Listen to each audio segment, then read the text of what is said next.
Hello বন্ধুরা, তোমরা সবাই কেমন আছো? আশা করছি যে যেখানে আছো ভীষণ ভালো আছো। আমি ভালো আছি। তো সবাইকে জানাই শুভ বিকেল।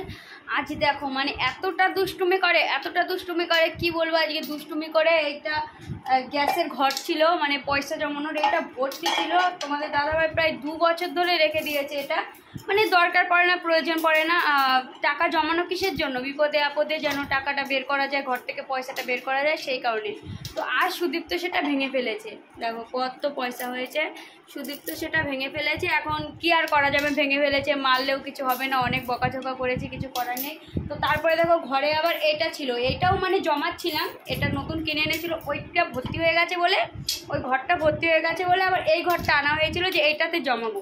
তো এইটাতে অনেকটা জমানো হয়েছে কিন্তু ভর্তি হয়নি। তারপরে তাহলে বললাম যে পয়সাগুলো তাহলে এটার মধ্যে ভরতে, মানে যতটা হয় ততটাই ভরে রাখতে বললাম। তো দেখি এইটা ভরে নাকি এই ঘরটা।